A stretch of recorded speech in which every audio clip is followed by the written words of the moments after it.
Hello everyone, welcome to my YouTube channel NCERT hub. आज हम class 5th की हिंदी का चैप्टर 6 समझेंगे, चिट्ठी का सफ़र। अपनी 10-12 साल की ज़िंदगी में तुमने कुछ पत्र तो लिखे ही होंगे। वे पत्र अपने सही पते और समय पर किस तरह पहुँचे होंगे, यह बहुत सी बातों पर निर्भर करता है, जैसे कि चिट्ठी किस स्थान से किस स्थान पर भेजी जा रही है, संदेश पहुँचाने की कितनी जल्दी है, तुमने पूरा और ठीक पता लिखा है कि नहीं, तुमने उस पर डाक टिकट लगाया है या नहीं, आदि। अब प्रश्न उठते हैं कि आखिर चिट्ठी पर डाक टिकट लगाया ही क्यों जाए, पूरे और ठीक पते से क्या मतलब है, ज़रूरत पड़ने पर संदेश को जल्दी कैसे पहुंचाया जाए, स्थान बदलने से चिट्ठी के पहुंचने पर क्या असर पड़ता है। तो इस पत्र में चिट्ठी की बात की गई है। चिट्ठी के बारे में बताया गया है कि पत्र को अगर सही पते पर और सही समय पर पहुंचाना है तो यह बहुत सी बातों पर निर्भर करता है, जैसे कि चिट्ठी को किस स्थान से किस स्थान पर भेजा जा रहा है और संदेश पहुंचाने कितनी जल्दी है या कितना ज़रूरत है, और तुमने जो चिट्ठी पर पूरा और ठीक पता लिखा है या नहीं। अगर अधूरा लिख दिया हो तो भी वो सही टाइम से नहीं पहुंच पाएगी, और गलत लिखा हो तो गलत जगह पर जा सकती है, और डाक टिकट भी लगाना बहुत ज़रूरी होता है। अब इसमें से प्रश्न है जैसे कि आखिर चिट्ठी पर डाक टिकट लगाया ही क्यों जाए, या पूरे और ठीक पते से क्या मतलब है, और संदेश को जल्दी कैसे पहुंचाया जाए, और स्थान बदलने से चिट्ठी के पहुंचने पर क्या असर पड़ता है। इनमें से कुछ सवालों के जवाब शायद तुम्हारे पास हो, खासकर तुम में से उनके पास जो डाक टिकट इकट्ठा करने का शौक रखते हैं। अब ये कुछ चिट्ठी के नमूने दिखाए गए हैं, जैसे कि ये एक चिट्ठी का नमूना है जो कि जिस पर लिखा है महात्मा गांधी जहाँ हो वहाँ वर्धा। तो ये किसी बच्चे ने लिखा है, जैसे कि जिस बच्चे को पता नहीं होगा कि महात्मा गांधी कहाँ है तो उसने ये लिख दिया है। और फिर यहाँ पे दिया गया है, इस चिट्ठी पे पूरा नाम, पता और पिन कोड सभी शामिल है। ये दोनों पते किस तरह से भिन्न हैं। गांधी जी को भेजे गए पत्र में पते की जगह पर लिखा है महात्मा गांधी जहाँ हो वहाँ वर्धा, जबकि लिफाफे पर इमारत या संस्थान से लेकर शहर तक का नाम लिखा हुआ है। पते में सबसे छोटी भौगोलिक इकाई से शुरू करके बड़ी की ओर बढ़े। छोटी से बड़ी भौगोलिक इकाई का मतलब यह हुआ कि घर के नंबर के बाद गली मोहल्ले का नाम, फिर गांव, कस्बे, शहर के जिस हिस्से में है उसका नाम, फिर गांव या शहर का नाम। शहर के नाम के बाद लिखे अंक को पिन कोड कहते हैं। तो जो ऊपर चिट्ठी के नमूने दिखाए गए थे तो वो गांधी जी को भेजे गए थे, लेकिन एक में ऐसे लिखा है कि गांधी जी जहाँ हो वहाँ वर्धा, जबकि दूसरे लिफाफे पर उसके इमारत और संस्थान से लेकर वहाँ का शहर लिखा गया है। तो जब चिट्ठी लिखी जाती है तो उसके जो पते में सबसे छोटी भौगोलिक इकाई से शुरू करके बड़े की ओर बढ़ते हैं।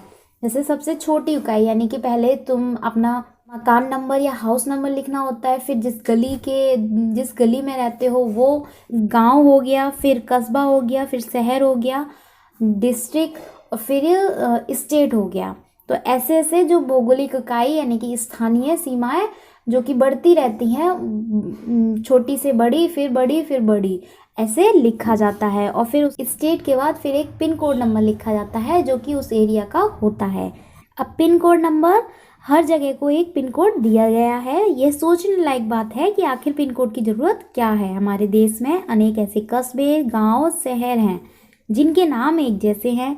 पते के बाद पिन कोड लिखने से गंतव्य स्थान का पता लगाने में डाक छांटने वाले कर्मचारियों को मदद मिलती है और पत्र जल्दी बांटे जा सकते हैं। पिन कोड की ज़रूरत इसलिए पड़ी क्योंकि हमारे देश में कई जगह ऐसी हैं जिनका नाम एक जैसा है। एक जगह की चिट्ठी जो होती है वो दूसरी जगह ना पहुंच जाए, इसलिए पिन कोड की ज़रूरत पड़ी। जैसे कि चिट्ठी पहुंचाने वाले अगर चिट्ठी को देखते हैं या छांटते हैं तो वो उसको पिन कोड के अकॉर्डिंग छांटते हैं, और कर्मचारियों को यह जानने में मदद मिलती है कि ये जो पत्र है, ये चिट्ठी जो है वो किस स्थान की है, और इससे उनका काम आसान हो जाता है। पत्रों को आसानी से और जल्दी बांटा जा सकता है। पिन कोड की शुरुआत 15 अगस्त 1972 को डाक तार विभाग ने पोस्टल नंबर योजना के नाम से की। जो पिन कोड की शुरुआत है या उसकी जो जब ज़रूरत हुई तो उसकी जो शुरुआत की गई वो 15 अगस्त यानी कि अपने आज़ादी वाले दिन, लेकिन उसके बाद में 1972 को डाक तार विभाग ने की थी पोस्टल नंबर योजना के नाम से। अब पोस्टल नंबर क्या है? पिन जो होता है postal index number, postal index number का जो सूक्ष्म रूप है, जो छोटा रूप है वो है पिन। किसी भी जगह का पिन कोड जो होता है वो 6 अंकों का होता है और हर अंक का एक खास स्थानीय अर्थ होता है, यानी कि उसमें जो पिन कोड में जो 6 नंबर होते हैं उसका एक खास स्थानीय अर्थ होता है। ऐसे ही नहीं कि कोई भी 6 नंबर दे दिए जाएं। जैसे एग्जाम्पल्स के लिए दिखा रहे हैं, जैसे NCERT को भेजे गए लिफाफे का लिखा अंक है 110016 110016। तो ये NCERT को भेजे गए लिफाफे पर लिखा अंक है। इसमें पहले स्थान पर दिया गया अंक यह बताता है कि यह पिन कोड दिल्ली, हरियाणा, हिमाचल प्रदेश, पंजाब या जम्मू कश्मीर का है। यानी कि इसमें जो पहले स्थान पर दिया गया अंक जैसे 1 जो है वो अंक यह बताता है कि ये जो पिन कोड है वो दिल्ली, हरियाणा, हिमाचल प्रदेश, पंजाब या जम्मू कश्मीर का है। जबकि अगले 2 अंक यानी कि 10 वो यह तय करते हैं कि ये दिल्ली राष्ट्रीय राजधानी क्षेत्र के उप क्षेत्र दिल्ली का कोड है। और अगले 3 अंक 016 दिल्ली उप क्षेत्र के ऐसे डाकघर का कोड है जहां से डाक बांटी जाती है। पहला जो अंक होता है वो यह बताता है कि ये किन किन जगह का कोड है, जैसे कि दिल्ली, हरियाणा, हिमाचल प्रदेश, पंजाब या जम्मू कश्मीर का। और जो अगले 2 डिजिट हैं यानी कि 10 तो यह तय करते हैं कि ये दिल्ली यानी कि राष्ट्रीय राजधानी क्षेत्र के उप क्षेत्र दिल्ली का कोड है। और अगले जो 3 अंक हैं 016 वो दिल्ली उप क्षेत्र के ऐसे डाकघर का कोड है जहां से डाक बांटी जाती है, जहां से जो चिट्ठियां हैं वो बांटी जाती हैं। अब बच्चों को जहां उनका स्कूल है वहां उस एरिया के पिन कोड का पता करना है और फिर अपने घर के एरिया के पिन कोड का नंबर पता करना है, तो ये बच्चों को स्वयं करना है। टिकट संग्रह का शौक काफ़ी लोकप्रिय है। धीरे धीरे उसमें टिकट संग्रह के अलावा डाक से जुड़ी और बहुत सी चीज़ें शामिल हो गई। इसको डाक का विज्ञान कहना गलत नहीं होगा। क्या तुम जानते हो इस विज्ञान को क्या नाम दिया गया है? पता करो और यहाँ लिखो। टिकट संग्रह करने का शौक है वो काफ़ी लोकप्रिय है, काफ़ी फेमस है। कई लोग डाक टिकटों को इकट्ठा करते हैं और उसका कोलाज बनाते हैं, उसका अच्छे से संग्रह करते हैं। तो इसको डाक का विज्ञान यानी कि साइंस ऑफ पोस्ट कहना गलत नहीं होगा। लेकिन इस शौक को इंग्लिश में क्या कहते हैं? तो इस शौक को इंग्लिश में फिलेटली बोलते हैं, फिलेटली। जाहिर है कि गांधी जी को मिले इस पत्र पर और उन्हें मिले किसी भी पत्र पर पिन कोड का इस्तेमाल नहीं किया गया था। फ़र्क सिर्फ पिन कोड का ही नहीं है, समय के साथ डाक सेवाओं में निरंतर बदलाव और विकास का होता रहा है। तो गांधी जी को जो चिट्ठियां लिखी गई थी उन पे पिन कोड का इस्तेमाल नहीं किया गया था। तो यहाँ पे बताया गया कि फ़र्क सिर्फ पिन कोड का ही नहीं है, समय के साथ साथ जैसे समय बदलता आ रहा है वैसे ही डाक की सेवाओं में लगातार चेंजेस आ रहे हैं और डेवलपमेंट हो रहा है।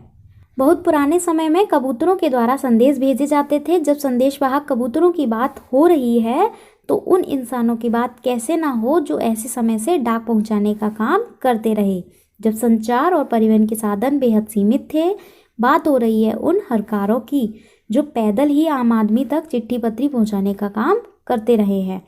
राजा महाराजाओं के पास घुड़सवार हरकारे हुआ करते थे। हरकारों को न सिर्फ हर तरफ की जगहों पर पहुंचना होता था बल्कि डाक की रक्षा भी करनी होती थी।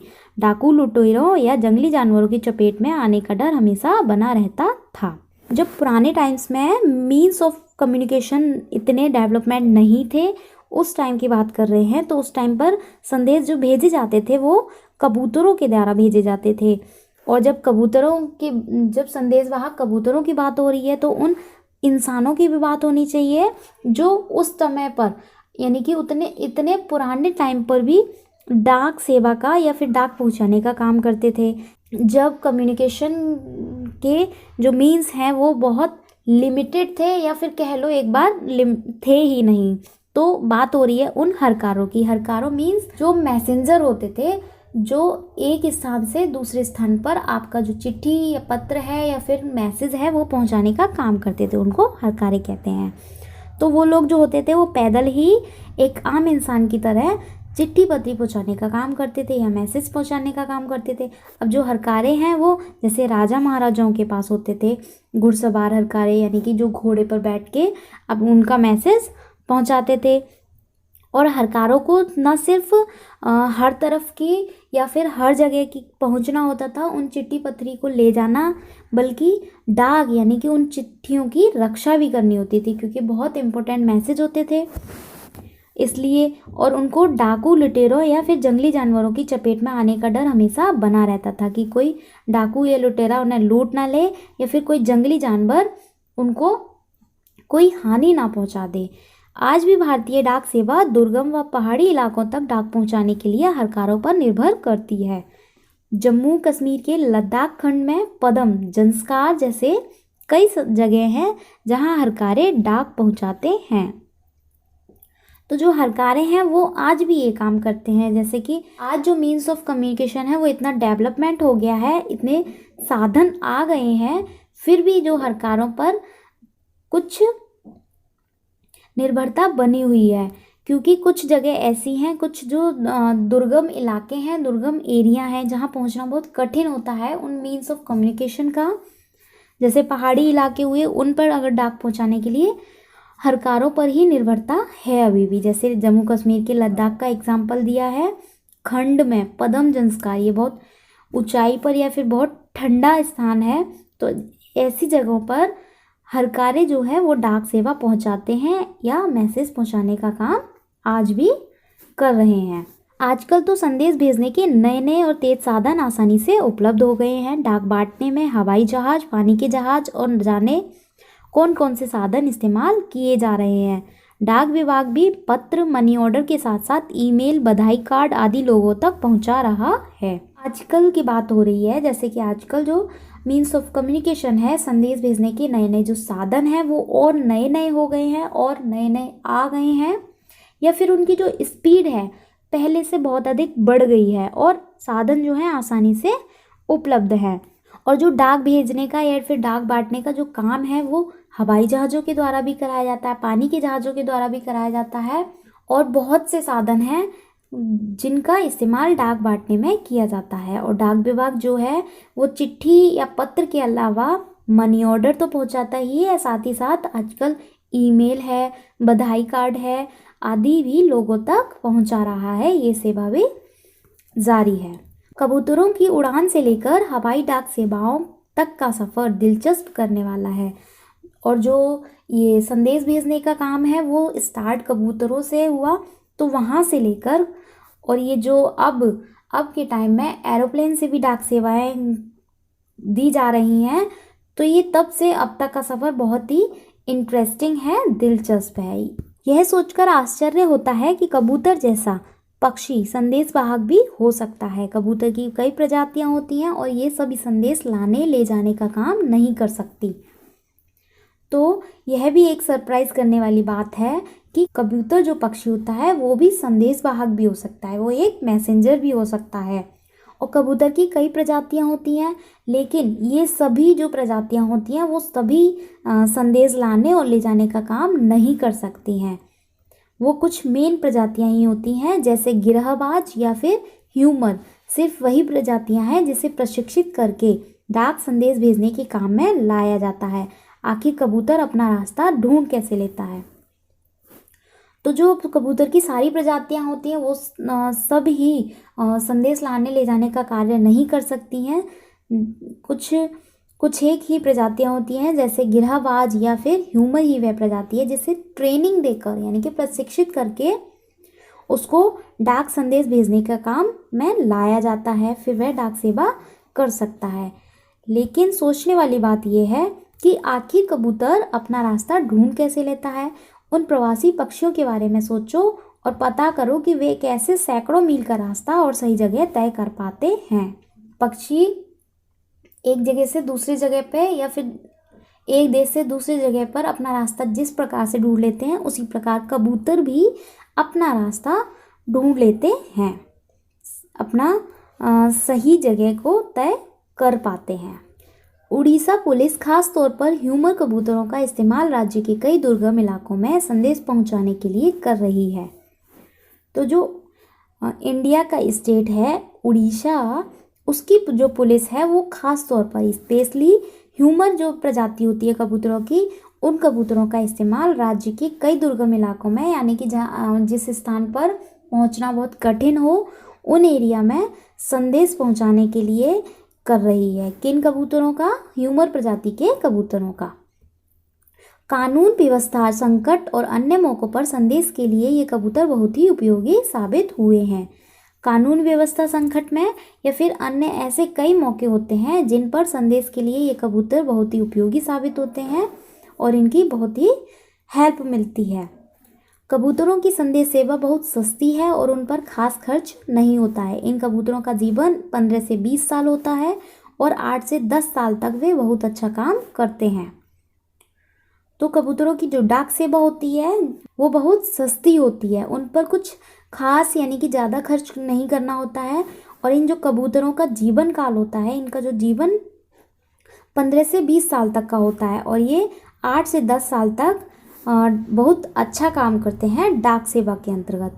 स्वस्थ कबूतर एक दिन में 1000 किलोमीटर तक का सफ़र कर सकता है। एक हेल्दी कबूतर जो होता है वो एक दिन में 1000 किलोमीटर तक का सफ़र कर सकता है। यदि कोई महत्वपूर्ण संदेश पहुंचाना हो तो 2 कबूतरों को भेजा जाता है ताकि बाज के हमले जैसे अनहोनी स्थिति में भी दूसरा कबूतर संदेश पहुंचा दे। अब कोई इम्पोर्टेंट मैसेज जो होता है वो तुरंत ही जैसे ज़रूर पहुंचाना है, तो उस संदेश को पहुंचाने के लिए 2 कबूतरों को भेजा जाता है, क्योंकि कबूतरों का जो दुश्मन है या फिर शिकार है, शिकार जो करता है वो है बाज। बाज कबूतरों का शिकार करता है तो उनसे कबूतरों को हमेशा भय बना रहता है या फिर हमले की अनहोनी स्थिति हो सकती है। तो इस स्थिति के लिए 2 कबूतरों को एक साथ भेजा जाता है कि अगर एक कबूतर बाज के शिकार में फंस जाता है या फिर बाज उस पर हमला कर देता है तो जो दूसरा कबूतर है वो संदेश ज़रूर पहुंचा सकता है। शायद यह पढ़कर तुम एक ऐसे कबूतर की कहानी पढ़ना चाहो जो दूसरे विश्व युद्ध में संदेश पहुंचाता था। इस कबूतर की कहानी नेशनल बुक ट्रस्ट से अंग्रेजी में छपी एक किताब में दी गई है। एक ऐसा कबूतर जो सेकेंड वर्ल्ड वॉर में संदेश पहुंचाने का काम करता था। तो इस कबूतर की जो कहानी है वो नेशनल बुक ट्रस्ट से अंग्रेजी में छपी एक किताब में दी गई है। तो इसकी जो कहानी है वो नेशनल बुक ट्रस्ट से अंग्रेजी में छपी है एक किताब में। किताब का नाम है ग्रे नेक, जो कि इस किताब के हीरो का भी नाम है। अगर तुम हिंदी में पढ़ना चाहते हो तो क्यों ना नेशनल बुक ट्रस्ट को पत्र लिखो कि वे इस किताब को हिंदी में भी छापें। तो अगर ये जो कबूतर की जो स्टोरी है वो नेशनल बुक ट्रस्ट द्वारा इंग्लिश में छपी है और बुक का नाम है ग्रे नेक, जो कि इसके हीरो का भी नाम है। और अगर कोई इसको हिंदी में पढ़ना चाहता है तो नेशनल बुक ट्रस्ट को पत्र लिख सकता है इस किताब को हिंदी में पब्लिश करने के लिए, हिंदी में छापने के लिए। तो जो नेशनल बुक ट्रस्ट का एड्रेस है वो यहाँ पे दिया गया है। नेहरू भवन 5 इंस्टीट्यूशनल एरिया फेज़ 11 बसंत कुंज नई दिल्ली 110070 110070। अब इसके कुछ क्वेश्चन आंसर देख लेते हैं। गांधी जी को सिर्फ उनके नाम और देश के नाम के सहारे ही पत्र कैसे पहुंच गया होगा? तो गांधी जी को सिर्फ उनके नाम और देश के नाम के सहारे ही पत्र इसलिए पहुंच गया होगा क्योंकि वो बहुत मशहूर या फेमस व्यक्ति थे, इसलिए। अगर एक पत्र में पते के साथ किसी का नाम ना हो तो क्या पत्र ठीक जगह पर पहुंच जाएगा?